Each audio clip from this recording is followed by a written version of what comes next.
a palavra da reconciliação, a palavra que hoje aqui nos salva.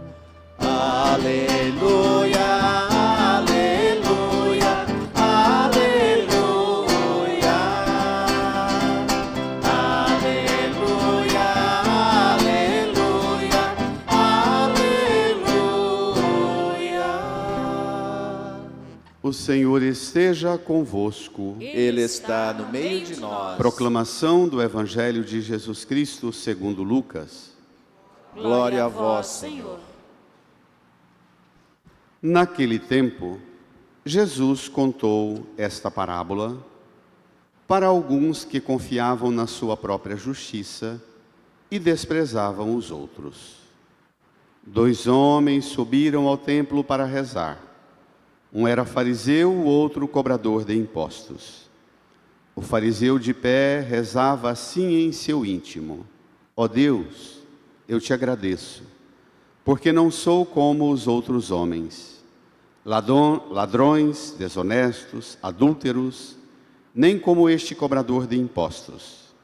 Eu jejuo 2 vezes por semana e dou o dízimo de toda a minha renda. O cobrador de impostos, porém, ficou à distância e nem se atrevia a levantar os olhos para o céu, mas batia no peito dizendo: meu Deus, tem piedade de mim que sou pecador.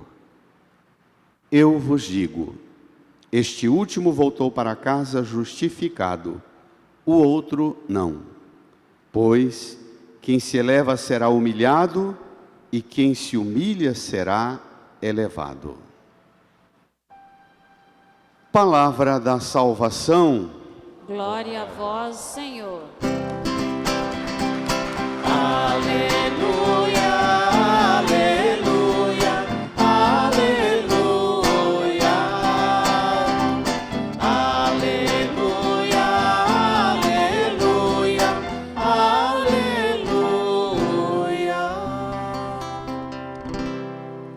Nos recolhamos por um tempo em silêncio, na oração.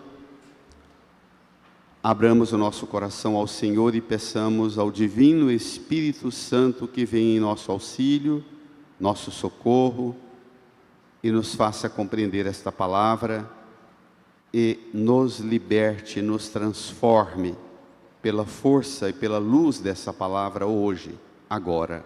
Rezemos.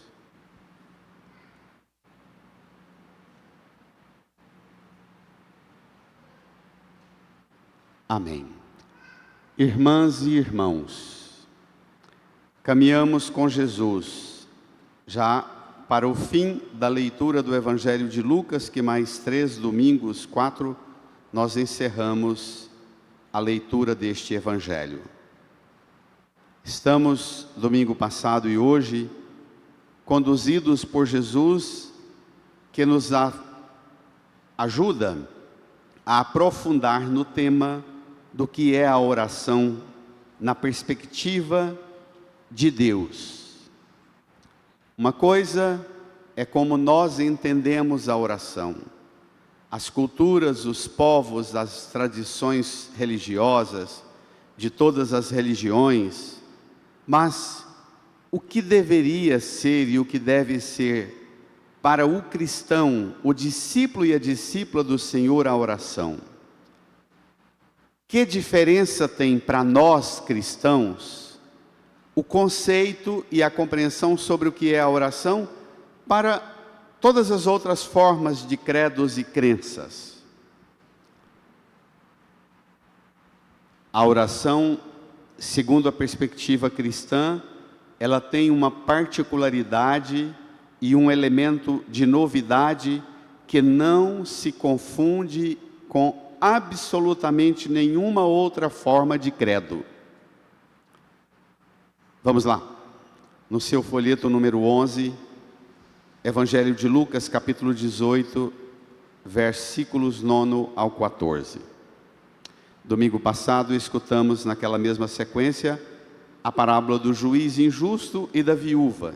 E Jesus contou a parábola para mostrar aos discípulos a necessidade de rezar sempre, sem nunca desistir. Lembra? Então hoje continua naquela perspectiva. Naquele tempo Jesus contou esta parábola para alguns que confiavam na sua própria justiça e desprezavam os outros. A abordagem é sobre oração. E Jesus conta a parábola para corrigir uma pessoa que reza, que fala com Deus, mas confia na própria justiça e despreza os outros. Hoje em dia existe isso também? Sim. Muito. E está cada vez mais acentuado isto. Cada vez mais. Nós desenvolvemos práticas religiosas, modos de interpretar a fé, de viver aquilo que chamamos nossa relação com Deus, através daquilo que herdamos de nossos pais, da família, da igreja. Hoje, com o advento da internet, toda hora surge uma coisa mais extravagante do que a outra, e a gente faz aquela prática religiosa e fica tão cheio de si com a prática que se basta. Despreza os outros e não precisam de Deus, não precisamos de Deus. Prática religiosa, atos de piedade, de devoção, de ritos e de sacrifícios que podem nos colocar abertos a Deus ou podem nos fechar em nós mesmos, em nossa própria justiça, nos fazer pensar que nós nos bastamos e pronto. Vamos lá. A parábola, domingo passado eu falei, vale a pena retomar.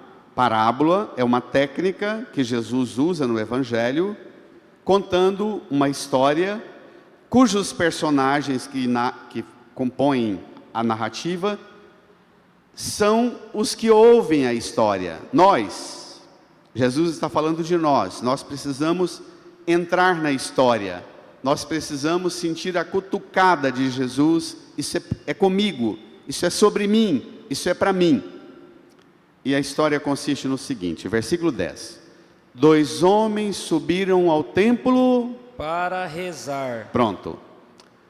Permitam-me tratar de um elemento importante na fé.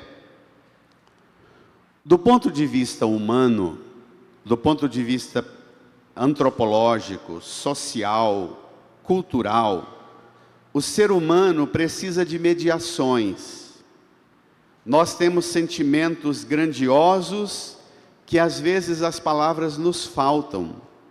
Nós precisamos de gestos, de ritos, para expressar e para atingir dimensões que nós não damos conta de traduzir, às vezes com palavra e muitas vezes até com a própria atitude.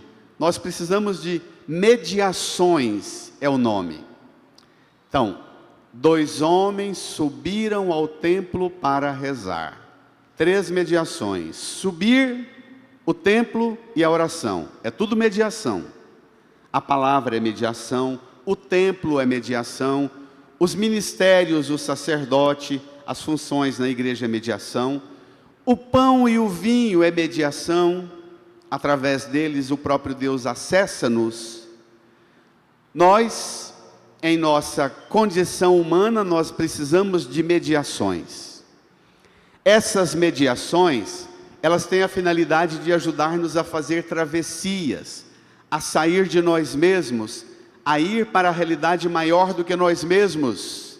São como pontes, são como asas, são a melhor palavra, mediação. Garante-nos o acesso a uma realidade. 2 homens usam, portanto, da mediação: subir, ir ao templo e rezar. Vamos lá? Um era fariseu e o outro cobrador de impostos. Pronto. Agora a gente precisa situar quem são essas 2 figuras. Já lhes falhei por tantas vezes, mas vale recordar. Fariseu e cobrador de impostos são duas categorias que se opõem gravemente. No tempo de Jesus, um fariseu era um membro de uma espécie de associação na igreja, como essas confrarias, como essas grandes irmandades medievais que surgem na história, esses grupos que nós temos na igreja. Os fariseus no tempo de Jesus é um grupo de tradição muito antiga, mas naquela época eles eram predominantemente comerciantes em Jerusalém. Na imensa maioria, comerciantes de tecidos, predominava.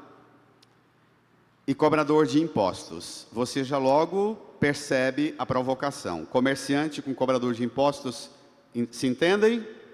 Sem chance, não é? É o peso, é a tortura do comerciante, é exatamente o cobrador de impostos. Mas eles tinham uma importância muito grande dentro da religião judaica. Os fariseus pertencem a um movimento complexo que tem mais de 500 anos.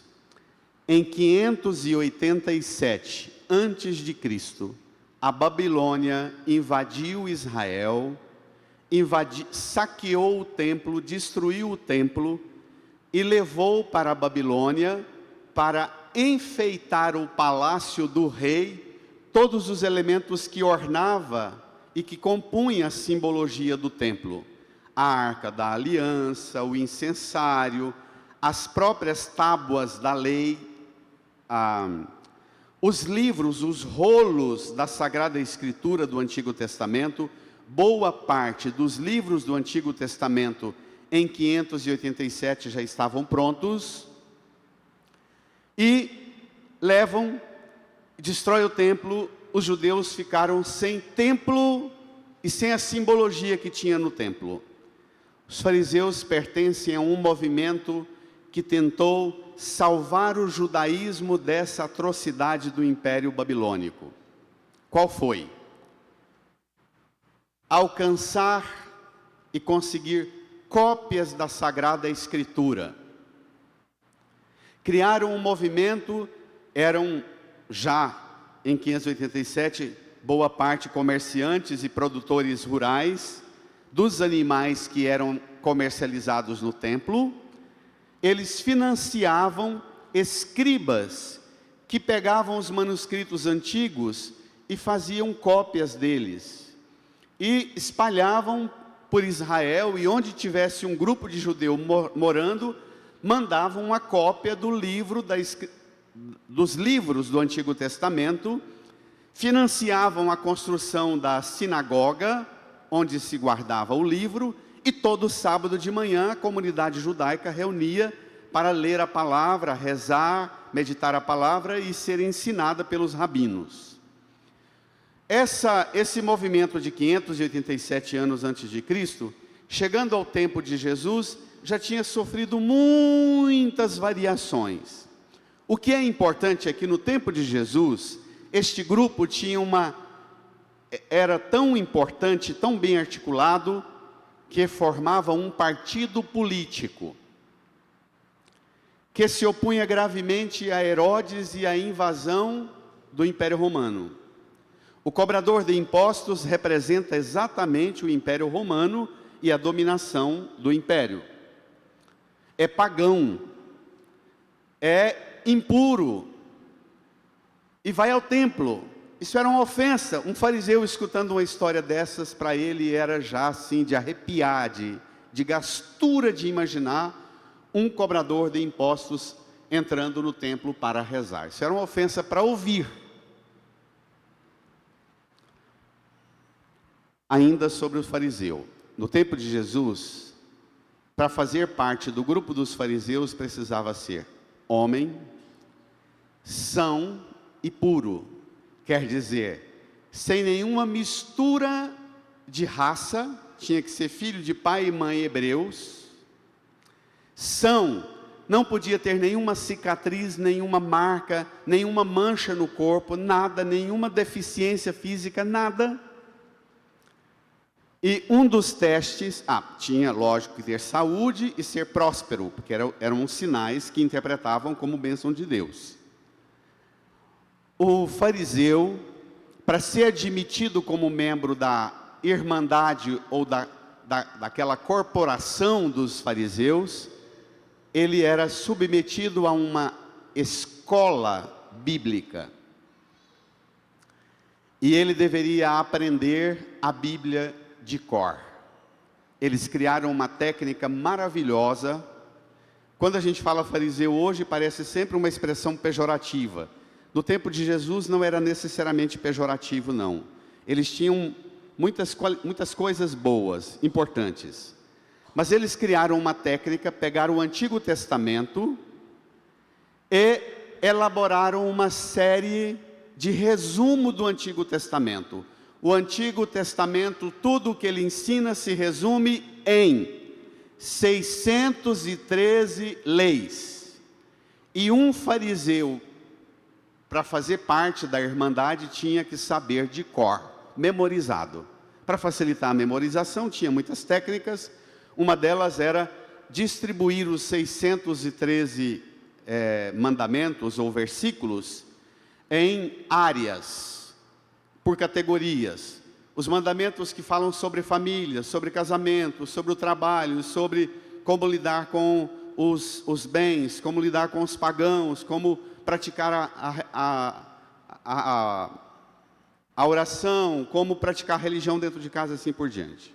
Então, ser fariseu no tempo de Jesus era algo que trazia uma carga importantíssima de quem resguardou a identidade de Israel, porque depois da dominação babilônica ainda teve a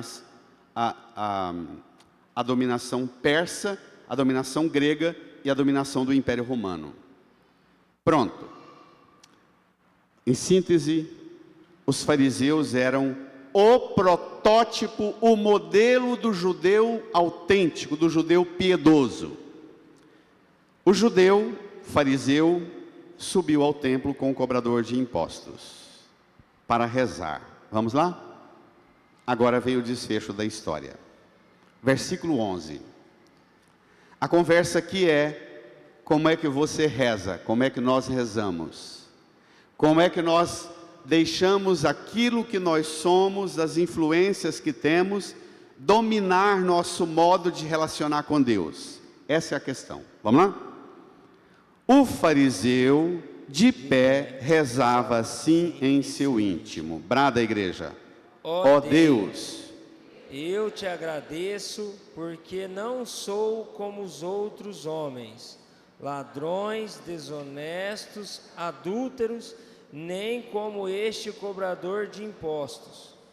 Eu jejuo 2 vezes por semana e dou o dízimo de toda a minha renda. Moral da história: a reza do fariseu é tão carregada de orgulho e de presunção que ele não precisa nem de Deus e nem do irmão que está lá rezando com ele. De pé, rezava no íntimo: ó Deus, começa bonitinho, eu te agradeço, porque não sou como os outros homens, ladrões, desonestos, adúlteros.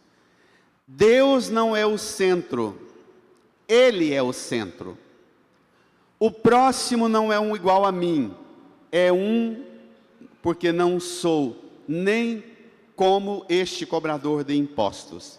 E aí ele apresenta: eu faço, eu jejuo 2 vezes por semana e dou o dízimo de toda a minha renda. Qual é o vínculo dele com Deus? O vínculo é pelo estômago e pelo bolso. Não precisa ter compaixão, misericórdia, humildade, mansidão.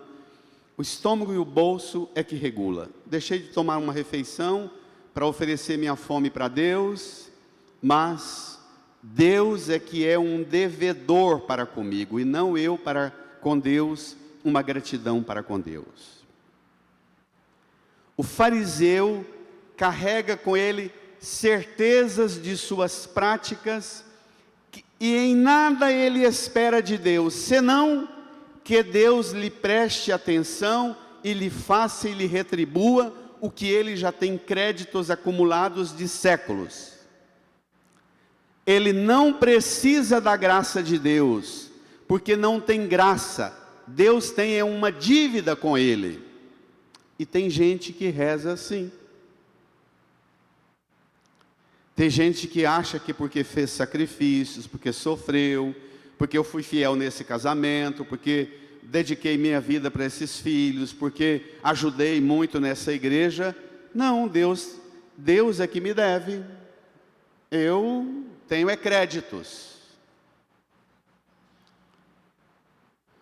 Os fariseus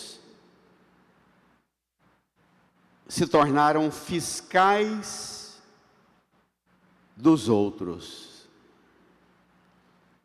No templo, os outros que vão junto com ele não são mais irmãos. Hoje também, no cristianismo e no catolicismo, há um forte movimento de grupos que dentro da igreja procuram transformar a prática religiosa num emaranhado de norma, regra, moralismo, cheios de elogios para nós mesmos, que praticamos desse jeito, que fazemos as coisas desse jeito, o jeito nosso é que é perfeito, quem não faz igual a nós, não merece nem ser chamado filho de Deus. Isso existe? Polêmica simples. Tem gente que caça briga, e tem padre também que aceita caçar briga com isso. Cada um, às vezes, que vem comungar, receber o corpo e sangue do Senhor, tem uma forma. Se te ajuda a tomar a Sagrada Comunhão do seu modo, toma. Alguns dizem: padre, mas eu não aceito comungar se não for de joelho. Não tem problema, pode ajoelhar e receber a comunhão de joelhos. Agora, se você vem receber a comunhão e você cria o seu jeito, ou faz de um modo que faz bem para você, e o fato de fazer bem para você, você acha que todo mundo é obrigado a submeter ao seu modo, e ainda faz um juízo que quem não recebe a comunhão igual a você, nem está digno de receber a comunhão, aí me desculpe, você que não é digna e digno de receber a comunhão. Eu vou usar até um argumento mais violento. Você transformou aquilo que para você é um dom, uma graça. Sua forma de entender a presença de Cristo, seu carinho e sua expressão corporal de receber Jesus, que poderia ser uma forma carinhosa de você manifestar seu afeto, porque você transformou isso em motivo para julgar e condenar os outros que não fazem como você, o seu modo de fazer as coisas se tornou para você motivo de pecado e de condenação. É grave. Você está comungando a própria condenação. Por quê? Os fiscais da religião. A internet está cheia de fiscais da religião. Nós, com o advento, o povo tem falado muito mal da internet e eu tenho refletido muito isso. Eu acho que a grande, preciosa, extraordinária colaboração das tecnologias de comunicação modernas é que, na verdade, a gente fala que surgiu muita coisa que não presta, que não vale nada. Não surgiu, a internet apenas revelou. E nisso é uma colaboração extraordinária, porque ela mostrou a podridão do que nós verdadeiramente somos. O que ela possibilitou foi evidenciar um emaranhado de maldade, de crueldade, de perversidade que nós temos estancados dentro de nós, e nós descobrimos uma forma de botar para fora essa fúria, essa violência, não é não? Ela pode ser uma ocasião extraordinária da gente tomar consciência e dizer: como estamos longe do que pensávamos estar. As barbaridades, os comportamentos preconceituosos, discriminatórios, a linguagem violenta, inclusive na religião, o modo com que a religião mesma se tornou o lugar, o templo. Nós pregadores nos tornamos homens furiosos, raivosos, incitadores da raiva e da violência de uns contra os outros, não é não? Ela revela, ela não cria. Até a inteligência artificial não cria.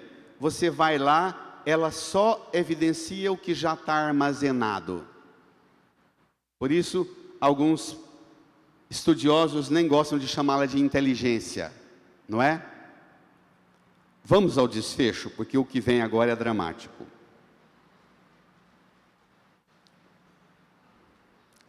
Versículo 13.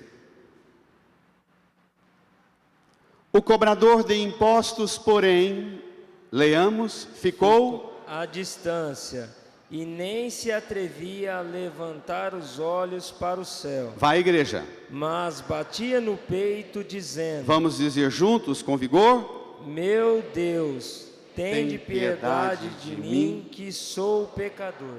Cobrador de impostos, tratados como impuros e pagãos, à distância, não se atrevia a levantar os olhos, batia no peito e dizia: meu Deus, tem piedade de mim, que sou pecador. A diferença do fariseu, que é cheio de tradições, de religião, de cultura, de costumes e de práticas religiosas e de tradições e heranças culturais e religiosas, mas que se tornaram completamente nefastas para eles, porque eles se tornaram fiscais dos outros e não buscadores da misericórdia de Deus. O pecador, cobrador de impostos, olhe comigo, vou pegar bem pesado agora. Olha no versículo 11, o fariseu de pé rezava assim em seu íntimo: ó Deus, eu te agradeço. Versículo 13, o cobrador de impostos rezava: meu Deus, tem piedade. Que diferença tem falar ó Deus e falar meu Deus, batendo no peito? Tem diferença? Tem?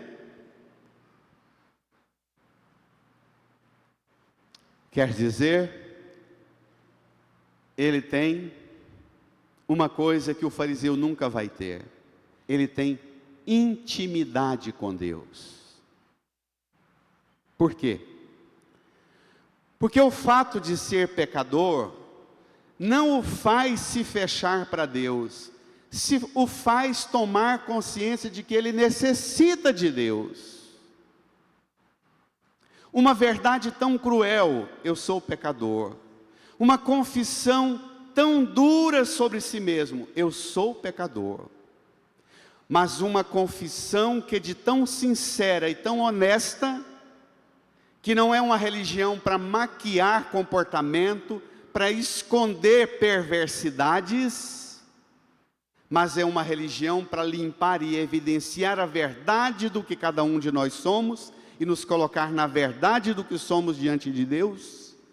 Esta confissão do pecador o abre para a graça de Deus e o faz sentir-se tão perto de Deus, e olhando para Deus, ele não enxerga Deus senão como a fonte de piedade, aquele que é capaz de abaixar-se, de apequenar-se até a mim que estou caído em minha realidade de pecado.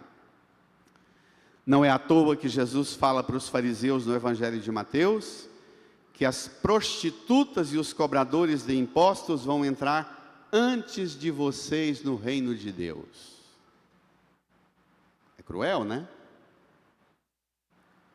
Vocês são tão moralistas, tão puritanos, tão cheios de regras com todo mundo, fazem juízo e condenam todo mundo, mas no dia do juízo, as prostitutas e os cobradores de impostos vão chegar, vocês cheios de trajes solenes, vestes, pompas e tradições, vão ouvir o desconforto das prostitutas e cobradores de impostos dizendo: dá licença, nós vamos entrar primeiro, dá licença, e vão entrar antes que vocês.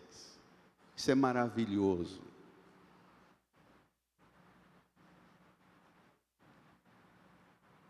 Irmã, irmão, qual é sua relação com o Senhor? Meu Deus, tem piedade de mim. Aqui brota a preciosa definição do que é a oração cristã. A oração cristã é aquela mediação que Deus deu para você, para nós, que te possibilita ficar diante de Deus e contemplar a face de Deus, chegar tão perto de Deus e chamá-lo de meu Deus, que Jesus vai ainda evoluir e dizer: Abba, Pai, meu Pai. Rezar é contemplar a graça de Deus, mesmo diante do sofrimento do meu irmão caído no pecado e diante de minhas virtudes.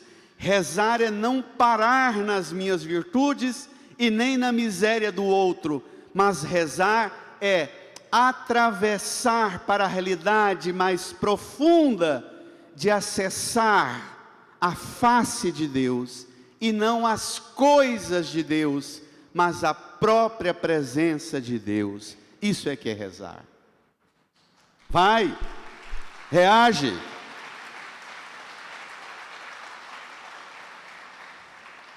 Qual é o caminho para rezar assim?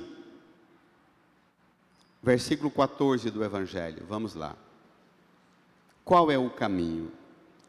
Eu vos digo, juntos, este último voltou para casa justificado, o outro não. Quer dizer, o cobrador de impostos voltou para casa justificado, o outro não. Na Bíblia, um dos apelidos do demônio, do Satanás, é o acusador. Um apelido carinhoso do Divino Espírito Santo no Apocalipse é o Paráclitos, o defensor. Paulo faz uma boa síntese dessa teologia do Evangelho. Aquela teologia de Paulo: existia contra nós no tribunal uma conta a ser paga, um processo contra nós. Nós éramos devedores por nossas faltas e nossos pecados, mas ao morrer na cruz, Jesus cancelou a nossa dívida, pregando o processo que existia contra nós com ele na cruz. Quando Jesus morreu, o acusador foi lá e pegou o processo que existia contra você, estava borrado com o sangue de Jesus, apagou tudo, e foi pela primeira vez que o acusador teve que fazer silêncio, porque o seu nome estava limpo diante de Deus. Aleluia, igreja! Reage! Vai! Isso é muito mais do que Serasa, não é não? Seu nome estava limpo. Cuidado, quando você começa a ter um comportamento de acusação na sua casa, que você só acusa o comportamento dos outros, só acusa o modo com que os outros praticam a religião. Acusação é típica do diabo. O Paráclito, o Espírito Santo, é advogado de defesa. Portanto, voltar para casa justificado significa: eu vim aqui, confessei meu pecado, e por seu sangue ficaram apagadas as minhas faltas, as minhas culpas. O Senhor pagou o preço, eu estou justificado, posso voltar para casa de cabeça erguida. Enquanto o fariseu voltou para casa, não voltou justificado. Por quê? Vamos ler? Termina o texto. Pois quem se eleva será humilhado, e quem se humilha será elevado. Olhe para a cruz. Qual é o caminho? O caminho é o da cruz, o da humildade. Quem se eleva será humilhado e quem se humilha será elevado. A única vez que Jesus foi elevado foi quando ele foi erguido na cruz. Ele foi humilhado até quando foi elevado. Porque Jesus não fez outra coisa senão ser manso e humilde de coração. Aprendei de mim que sou manso e humilde de coração. Ele não foi outra coisa. Ele foi humilde e humilhado até quando elevado, pois foi elevado na cruz exatamente para escancarar que o pecado, que as acusações, que o poder do mal podem fazer o barulho que for, mas não terão a última palavra. A última palavra é do amor, é da graça, é do perdão, é do abraço de Deus que te ama e te acolhe e paga o preço com a vida de Cristo na cruz pela sua salvação. Amém, igreja? Reage, igreja.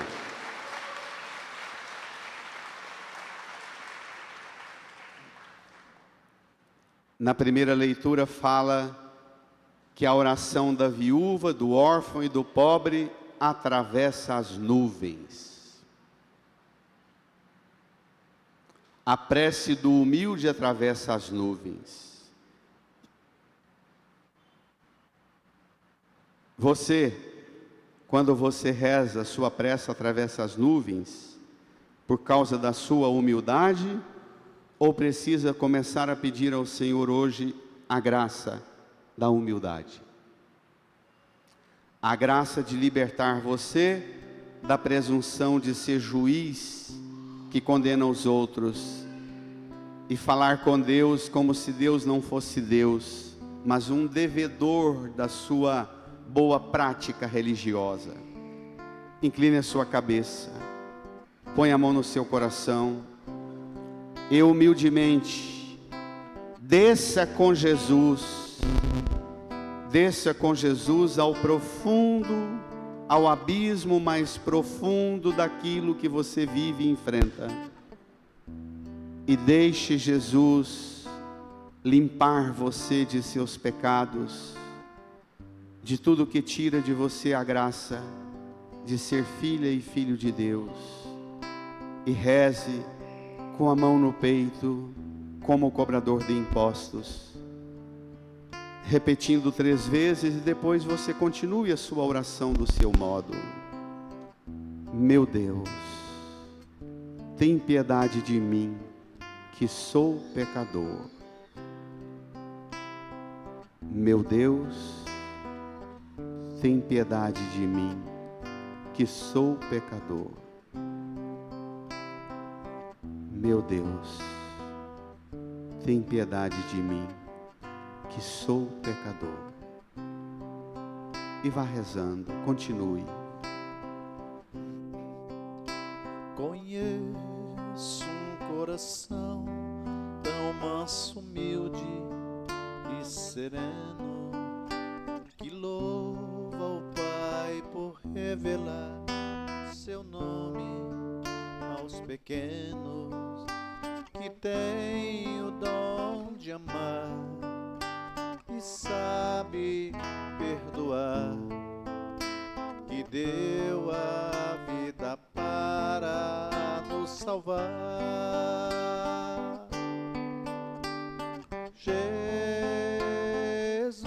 Jesus, manda teu Espírito para transformar meu coração.